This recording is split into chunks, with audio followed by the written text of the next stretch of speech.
¿Qué tal? ¿Cómo están? Muy buenas noches. Un placer saludarles. Soy Fernando del Rincón. Bienvenido a Conclusiones. Feliz inicio de semana. Gracias por iniciarla con nosotros. Bienvenido a casa. Mi casa, como siempre le digo, mi casa es su casa. Esta noche estaremos atendiendo un acto de terror. Efectivamente, tal cual. Un acto de terrorismo, desgraciadamente, que ha cobrado la vida de más de una decena de personas. Una tragedia, una masacre que además de ser, por supuesto, un acto de terrorismo, desgraciadamente ocurre en un momento en el que hay una coyuntura muy importante. Estoy hablándole del Perú, y es que se acerca la segunda vuelta en la que dos extremos están buscando llegar a la silla presidencial. Estamos hablando de la derecha, estamos hablando de la izquierda, y en el medio, si las cosas ya estaban complicadas, ocurre esto. Ocurre esto que además lleva un mensaje político. Sí, esta masacre, así como lo dan a conocer a través de un comunicado, este grupo terrorista en el Perú, deja saber que esto tiene de por sí una carga política.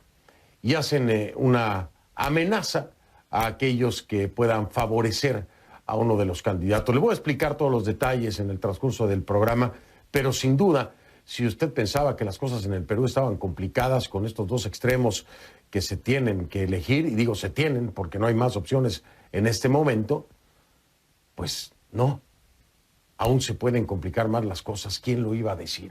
Un acto aterrador, por supuesto, trágico, lamentable, deleznable, y que se repudia por parte de la comunidad internacional, y que también como periodista lo repudio. Cualquier persona, estoy seguro, comparte mi opinión. Actos imperdonables. Este va a ser el tema que vamos a tocar esta noche aquí en Conclusiones. Bienvenido.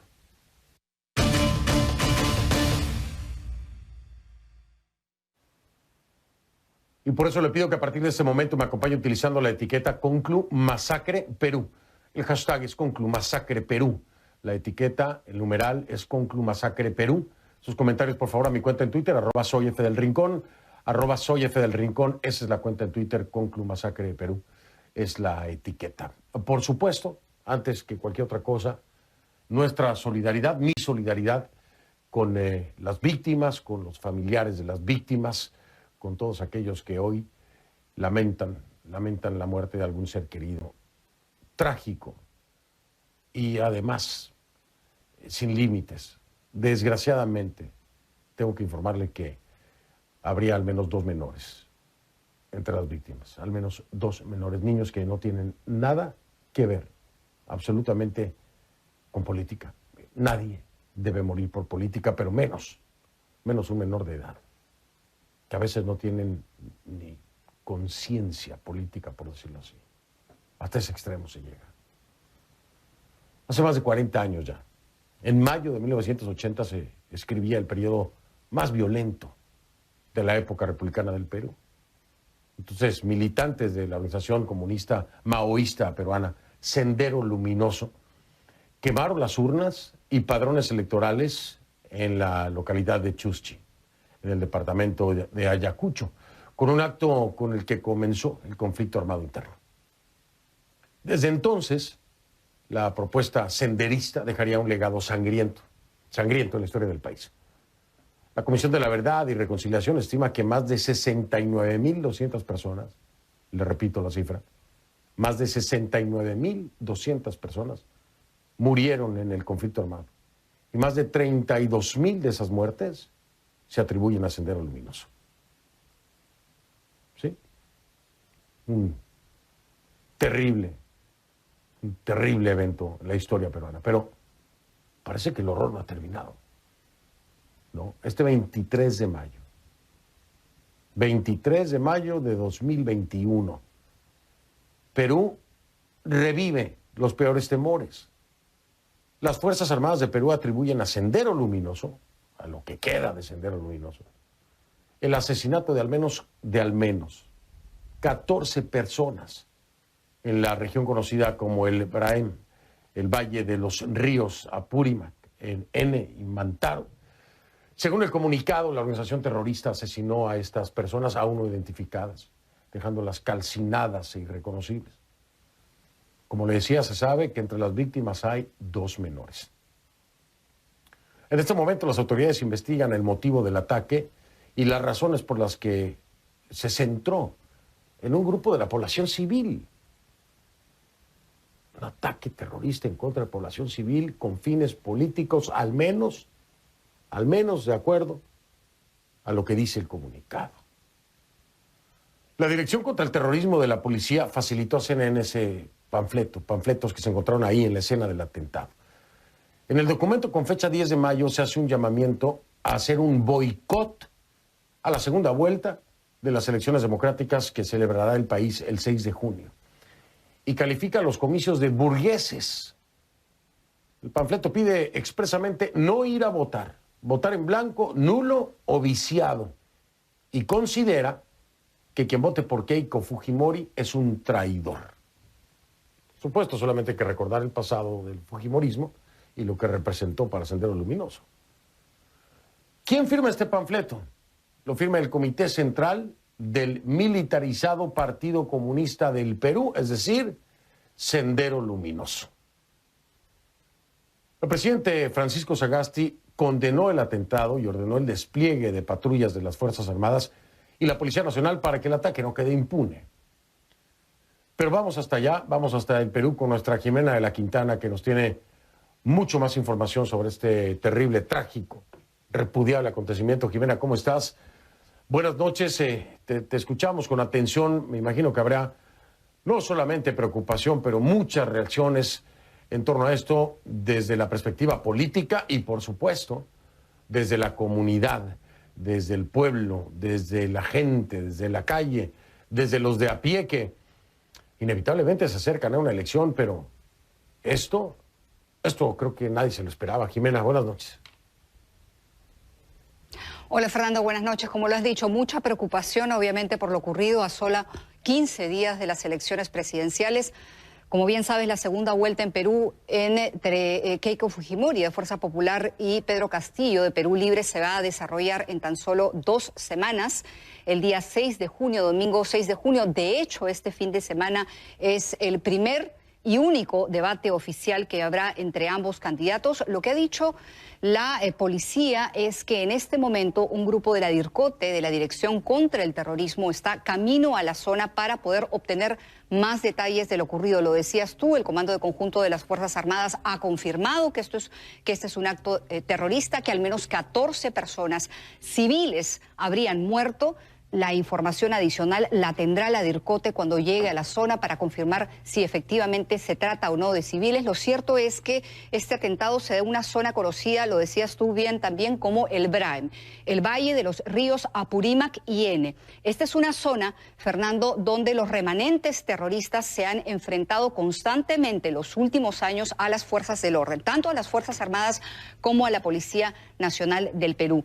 Lo que no ha habido en igual número es atentados contra la población civil. De hecho, hubo uno hace un mes contra una familia porque se dice que esta familia apoyaba a las fuerzas del orden en su lucha contra estos remanentes terroristas. Pero lo cierto es que esto ha ocurrido, es oficial y, como te decía, tendremos más detalles de lo que ha pasado muy pronto, esperemos, cuando la DIRCOTE, la Dirección contra el Terrorismo, llegue a esta zona de remanentes terroristas. Sagasti dio su opinión sobre lo ocurrido, el presidente de la República, y también lo ha dado las Naciones Unidas, que en un comunicado ha dicho lo siguiente: el sistema de las Naciones Unidas en el Perú condena el asesinato de al menos 14 personas y dice más abajo en el comunicado: en el marco del proceso electoral en curso hacemos un llamado a todos los actores a actuar con responsabilidad, evitando discursos de odio para evitar aumentar las tensiones. Sabes, Fernando, que esta ha sido una campaña política totalmente polarizada, con frases muy duras de ambos lados, y obviamente lo que se pide es lo que se puede leer, leer en redes sociales. Esta noche he estado revisando redes y escuchando la opinión de personas. Lo que se puede leer es que lo que se pide es que se tenga respeto por las víctimas y que por lo menos por este momento los ataques de ambos lados puedan detenerse. Te voy a contar lo que dijo Keiko, o te voy a presentar las declaraciones de Keiko Fujimori sobre este atentado terrorista. Adelante. Rechazo categóricamente este ataque ocurrido el día de ayer en el Braem. Lamento profundamente que nuevamente actos sangrientos estén ocurriendo en nuestro país. Quiero expresar mis profundas condolencias a las familias que han perdido sus seres queridos. Creo que para los que tenemos más de 45 años, esto no es una novedad. Para muchos de los jóvenes quizás sí. Los grupos terroristas lo que buscan es paralizarnos, es generarnos miedo, y nosotros no debemos permitirlo. No debemos nunca tener miedo frente a este tipo de ataques. Pedro Castillo también se pronunció. El contrincante de Keiko Fujimori dijo: quisiera extender mi solidaridad a las familias de las víctimas que acaban de ser asesinadas. Condeno la cobarde actitud de algunas personas que en un escenario político abusan del pueblo. Eso fue lo que dijo finalmente el señor Castillo. Fernando. Jimena, por supuesto, tenían que hablar los dos candidatos en torno a estos sangrientos hechos ocurridos. Desgraciadamente el 23 de mayo. Vamos a estar al pendiente. Aquí, a ver, vamos a estar claros. La preocupación llega a tal nivel, como lo decía Keiko Fujimori, ¿no? Aquellos que tienen 45 años recuerdan todo lo vivido. Para los jóvenes tal vez no. Y esa población, la de los 45 años, esa generación, debe ver esto con una perspectiva completamente diferente. Y con un terror que llega a otro nivel, que en la población joven seguramente no tendrá el mismo calado, por las experiencias históricas, generacionales, ¿no? Esto es importante subrayarlo, por el impacto que puede o no tener en diferentes grupos que al final van a participar de la elección para tomar una decisión. Esto es un tema que hay que tomarlo en cuenta y analizarlo a fondo. Jimena, te mando abrazo, gracias, buenas noches. Cuídate mucho, por favor, porque en estas circunstancias, bueno, hay que tener los ojos bien abiertos. Gracias, Jimena. Gracias.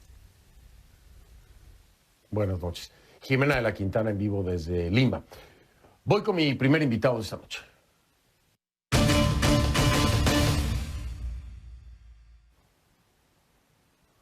Así le doy la bienvenida a Gustavo Adrianzén, exministro de Justicia del Perú, para hablar acerca de este tema. ¿Cómo está, exministro? Gracias por aceptar esta invitación. Buenas noches. Estimado Fernando, ¿cómo te encuentras? Muy buenas noches. Quedo a tus órdenes. Gracias.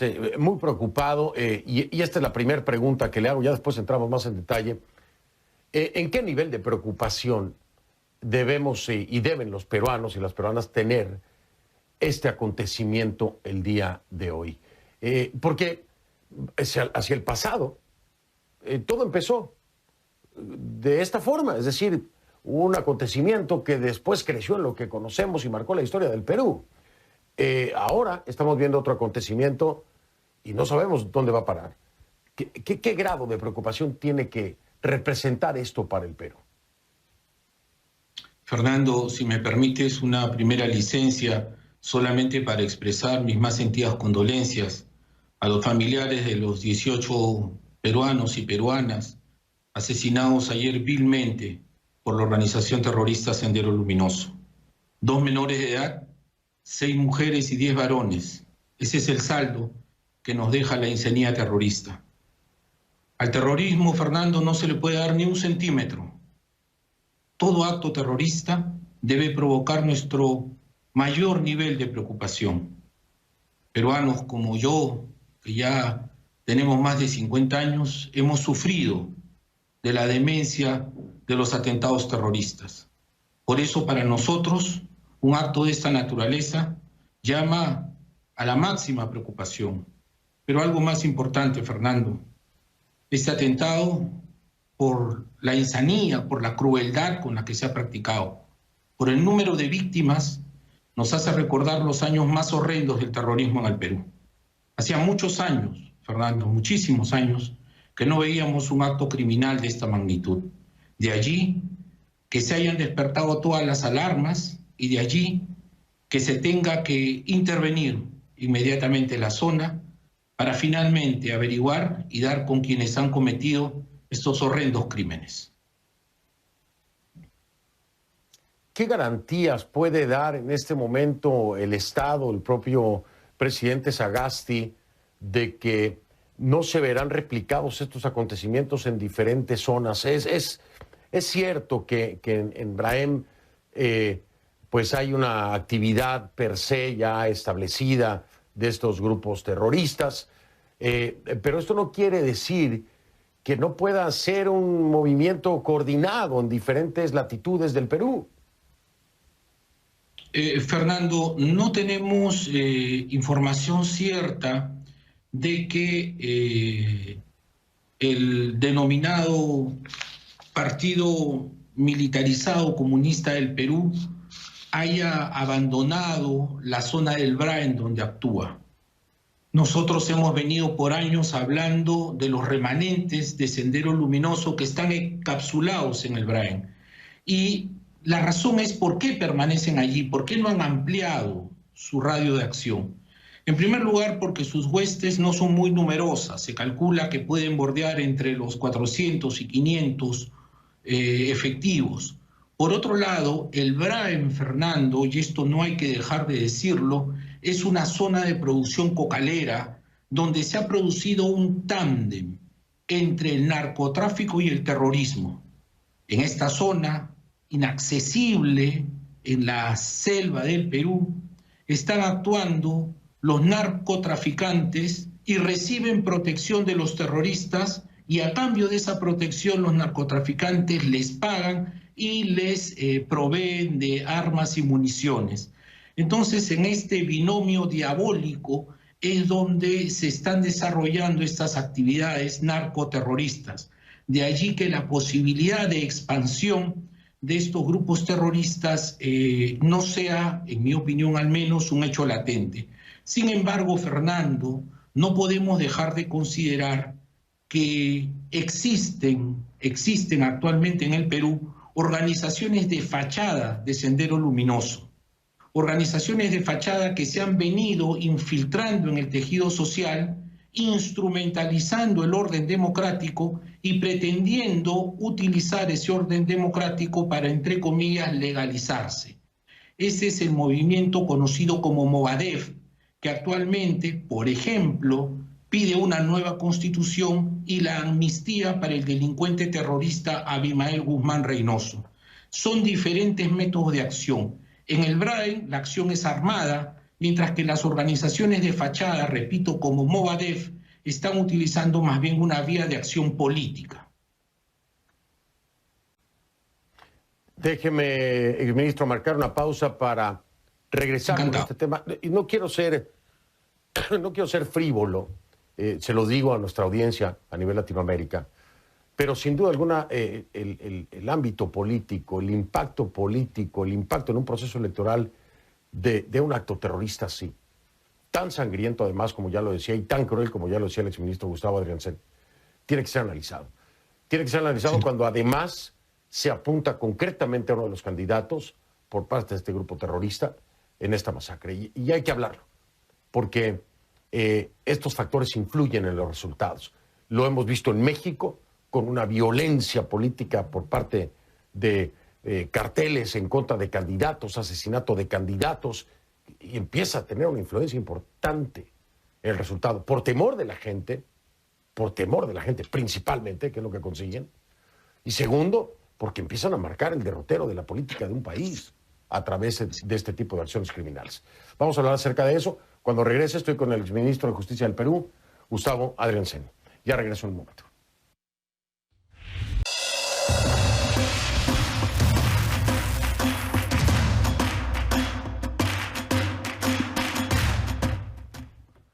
Me acompaña Gustavo Adrianzen, exministro de Justicia del Perú. También quiero avisarle, por supuesto, también a mi invitado y también a usted allá en casa. En cualquier momento se estará sumando al programa, brevemente, por supuesto, la ministra de Defensa del Perú, Nuria Sparch. Estamos a la espera de que tenga el espacio para darnos la última información acerca de este trágico acontecimiento, las investigaciones, cómo están desarrollando, y bueno, toda la información más reciente, así que en cualquier momento la estaremos sumando a esta emisión de conclusiones. Y hablaba yo con Gustavo Adrián Cena, exministro de Justicia del Perú, acerca del impacto político que esto puede representar cuando se apunta directamente por parte del grupo terrorista a uno de los candidatos. En este caso, Keiko Fujimori, entendible además si uno analiza el pasado del fujimorismo con respecto a Sendero Luminoso. ¿Cree usted, exministro, que este acto per se, hoy por hoy, aislado, suponiendo que sea el único y esperando que así sea, ya tiene un impacto de por sí en la elección? Yo creo que el impacto lo vamos a ver en los próximos días, Fernando, y sin duda alguna se va a hacer sentir.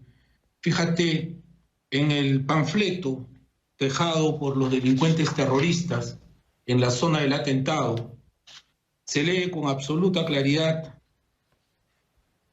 pueblo peruano, boicot a las elecciones burguesas. Dice, no ir a votar, votar en blanco, votar nulo o viciado.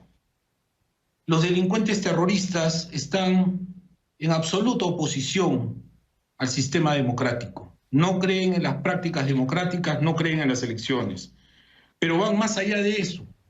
Dicen, Fernando, en este panfleto, quien vote a favor de Keiko Fujimori es traidor, es asesino del BRAEM y asesino del Perú. Esto además viene ya antecedido de una declaración de la camarada Vilma, que es el alias de una terrorista que se ha convertido en la portavoz mediática de este grupo terrorista, y ella ya en ese mensaje en video de hace unos días anunciaba precisamente lo que se recoge en este panfleto. La negativa al proceso electoral y a una candidata en particular, la señora Fujimori, es absolutamente evidente. No es novedad, y esto hay que decirlo también en honor a la verdad, Fernando, que Sendero Luminoso se haga presente en fechas electorales. Y lo hace porque este es su malévolo discurso, su perverso pregón.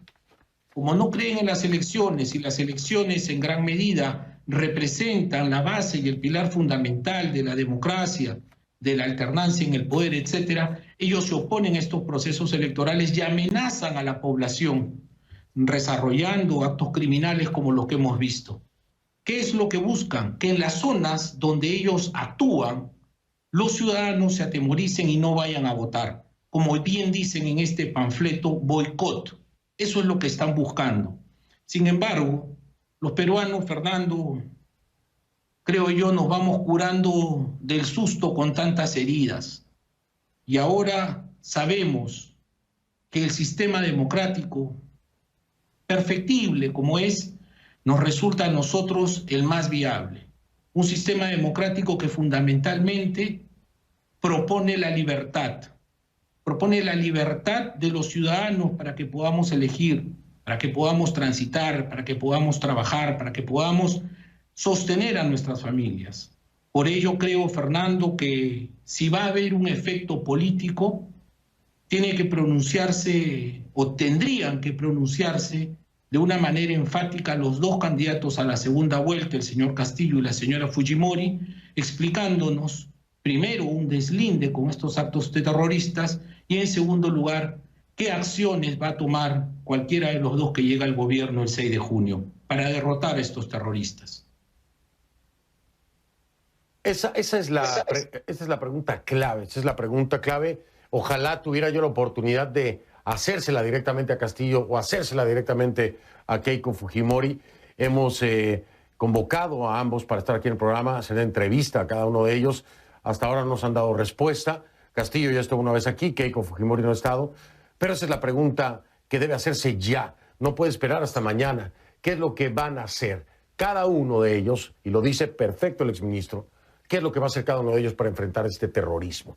Tienen que ser muy puntuales y concretos con su respuesta. Esto va a dejar mucho que ver y los peruanos deben de estar atentos a la respuesta que seguramente tendrán que dar y que mis colegas en la prensa peruana La harán, porque estoy seguro que la tienen lista. Pero ¿cuál será la respuesta de cada uno de ellos y qué es lo que puede dejar ver esta, la de uno o la del otro? Voy a hacer una pausa, regreso, sigo con mi invitado, el exministro de Justicia del Perú, Gustavo Adriancén. En un momento estamos de vuelta ya.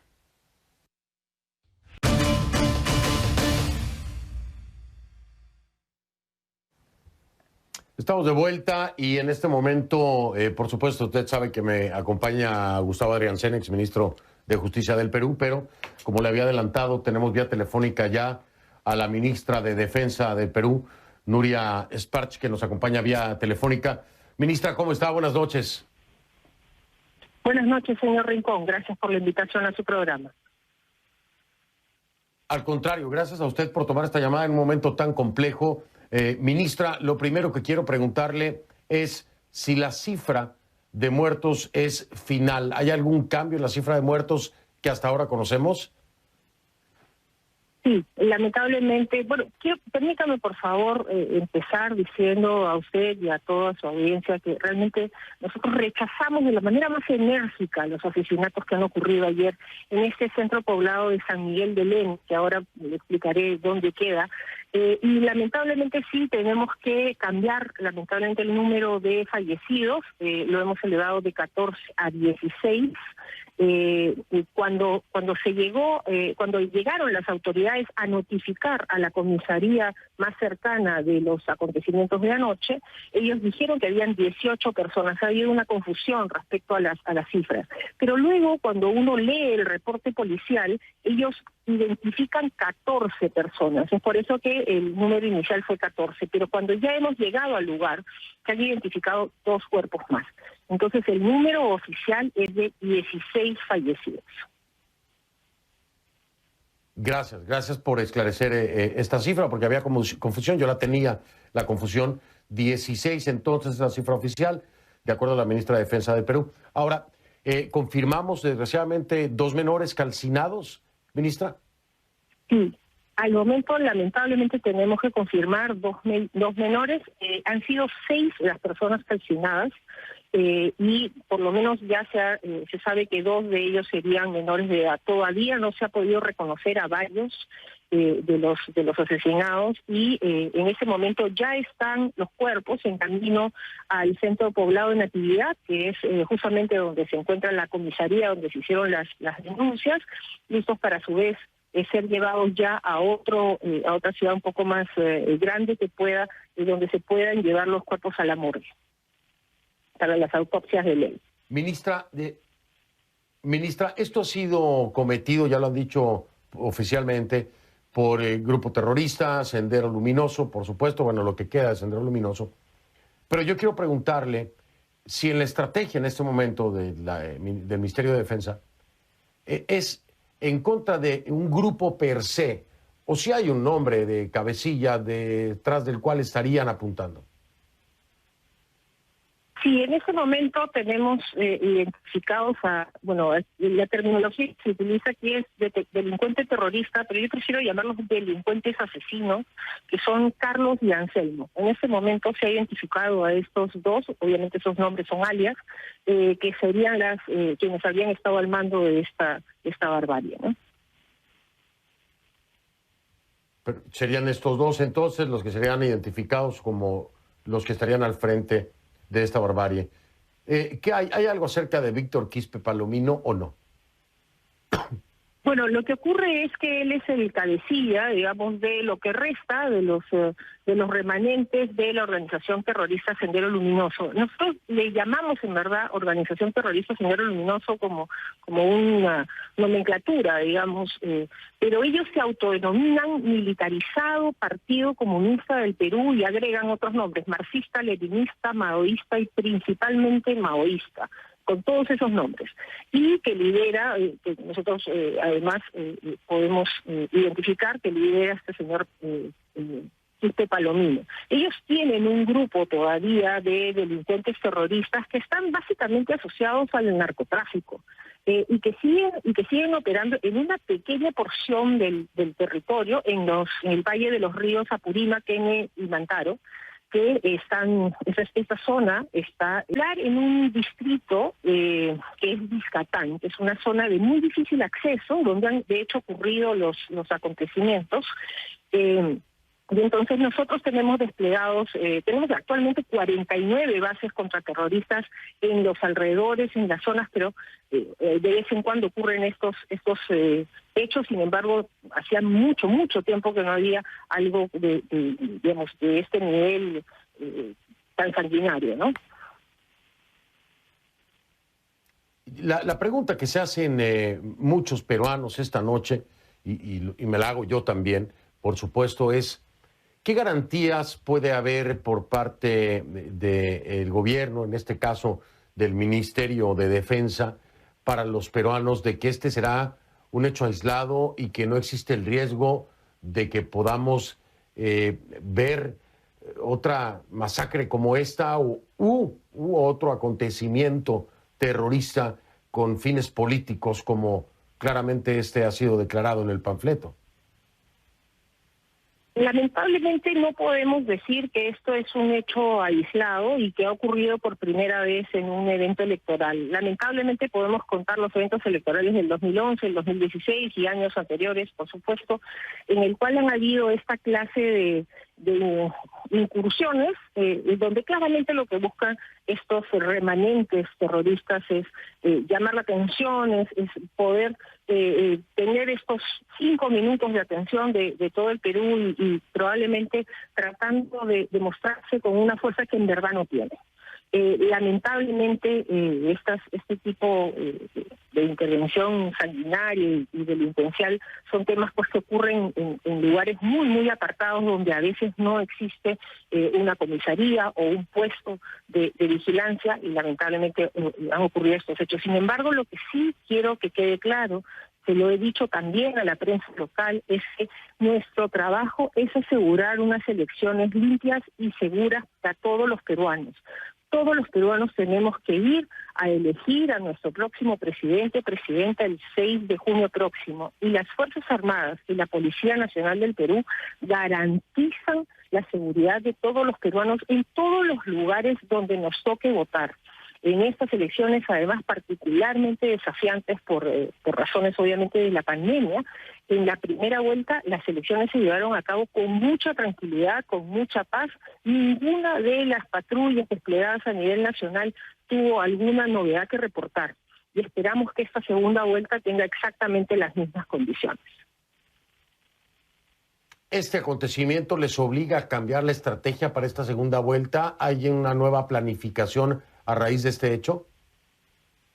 Nosotros obviamente estamos en el comando conjunto. De hecho, yo estoy hablando desde el puesto de comando. Estamos trabajando justamente con toda la información que nos va llegando. Lamentablemente este poblado es muy es lejos y además no tiene una comunicación fluida. Y obviamente estamos trabajando con todos los equipos de inteligencia desplegados en la zona, en adición a las patrullas que están desplegadas ya y que están haciendo la búsqueda de estos delincuentes terroristas. Porque quiero que lo sepa, señor Rincón, nosotros no nos estamos quedando con las manos cruzadas de ninguna manera y no vamos a descansar hasta lograr encontrar a estos delincuentes. Ojalá sea de lo más pronto, que sea la noticia de mañana. No le estoy metiendo presión, pero me refiero a que sería la mejor noticia saber que han detenido estos asesinos, porque es lo que son, asesinos. Ojalá así sea, señor Rincón, pero lamentablemente no le puedo poner una fecha, pero lo que sí le puedo asegurar es que estamos todos enfocados en garantizar la seguridad de todos los peruanos. Ese es nuestro trabajo y garantizamos que esto va a ocurrir. Yo lo sé, ministra, lo decía con el deseo de poder tener una buena noticia. Sé que está ocupada en este momento en el centro de comando. Le hago una última pregunta porque me llama la atención, ya que se puntualiza tan claramente por parte de este grupo terrorista en contra de uno de los candidatos, en este caso Keiko Fujimori. ¿Ha habido alguna solicitud por parte de Keiko Fujimori, de la campaña de ella misma o de parte de ustedes para dar algún tipo especial de seguridad a raíz de esto que hemos leído en el panfleto? No, mire, primero quisiera manifestarle que por neutralidad electoral no puedo manifestarme sobre elecciones ni sobre eventos políticos. Sin embargo, También tenemos que aquilatar el tamaño de esta amenaza que hacen estos delincuentes, ¿no?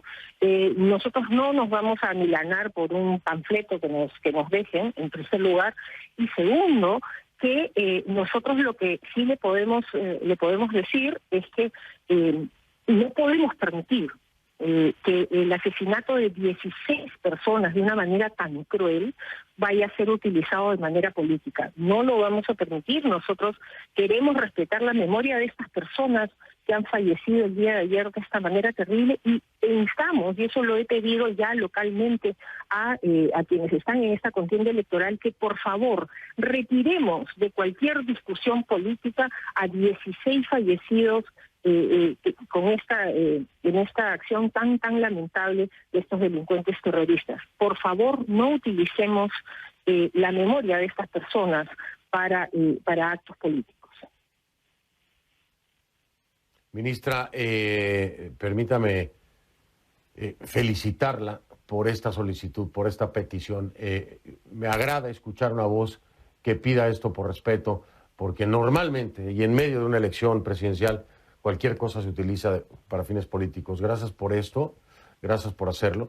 Y de verdad deseo, por el bien de todos los peruanos, por el bien de los familiares, por la justicia per se, que tengamos pronto una noticia en la que han sido detenidos estos asesinos y tendrán que enfrentar. Estamos enfocados en ello, señor Rincón, y en brindarle, por supuesto, la seguridad a todos los peruanos para que elijamos al nuevo gobierno el día 6 de junio. Pues que así sea, ministra. Millones de gracias por haber tomado esta llamada en el medio de esta planificación y todo lo que está trabajando allí en el comando. Le agradezco, que tenga buena noche, que tenga mucha suerte en dar con el paradero de estos asesinos desgraciados es lo que son. Muchas gracias. Gracias, ministra. Muchas gracias, señor Rincón. Buenas noches. Buenas noches, era la ministra de Defensa del Perú, Nuria Esparch, que hizo un espacio, está en el centro de comando precisamente. Gustavo Adriancén, exministro de Justicia del Perú, estuvo conmigo también la mayor parte del programa. Ahora se dio el espacio para poder atender la llamada de la ministra de Defensa. Yo le quiero agradecer, lo tengo ahí en pantalla. Desgraciadamente, exministro, se me ha ido el tiempo con esto, que fue la información más reciente, pero agradecerle su paciencia y que me haya acompañado. Ministro, mil gracias. Como siempre, Fernando, muchas gracias a ti y aprecio mucho tu solidaridad con el Perú. Muchas gracias. No tiene nada que agradecer ni apreciar, de verdad. Esto es cualquier acto de este tipo, si alguien tiene humanidad, tiene que solidarizarse. Y si no sabe qué, son parte de estos desgraciados, es lo que son. Exministro, gracias. Un abrazo fuerte. Buenas noches. Gracias. Un abrazo. Buenas noches. Gracias. Buenas noches. Voy a marcar pausa. Regreso en un momento.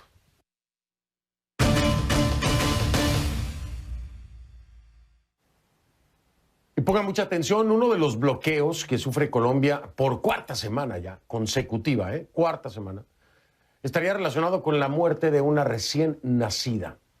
Estoy hablando de lo que provocan los bloqueos, Tómenlo en cuenta allá en Colombia. La muerte de una recién nacida. La Gobernación del Valle del Cauca pidió a la Fiscalía General de la Nación que investigue el fallecimiento ocurrido este sábado, este fin de semana pasado.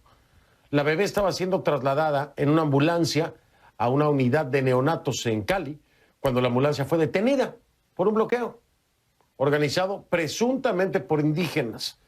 En las redes sociales y en los medios colombianos circula un video que fue tomado en el interior de la ambulancia, en el que se escucha el relato de la médica. Escuche usted. Que acaba de fallecer debido a que en la Delfina no nos dejaron pasar, la bebé entró en código, intentamos reanimarla, la bebé no respondió, los señores del paro nos decían que hiciéramos transbordo, no podíamos hacer transbordo ya que la bebé iba intubada. El Hospital Luisa Blanque de La Plata de Buenaventura investiga las causas del fallecimiento. Precisamente CNN se comunicó con el hospital para preguntar sobre el origen del video y respondieron que no es institucional y que los trabajadores de la salud que iban en la ambulancia no están autorizados por la directiva para brindar declaraciones. Ya regreso.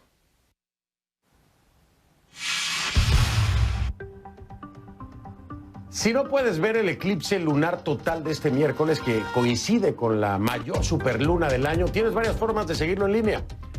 2 minutos antes de que empiece, el observatorio Griffith de Los Ángeles va a empezar a transmitir imágenes en directo del eclipse. El enlace también será accesible desde YouTube. El observatorio Lowell tendrá imágenes en directo de múltiples telescopios instalados en Arizona. Y como el eclipse no se verá desde Europa, la Agencia Espacial Europea irá en vivo con el fenómeno junto con comentarios en directo de expertos. El eclipse también estará disponible en la página web Time and Date y el proyecto Telescopio Virtual activará una transmisión para el eclipse y otra para la superluna.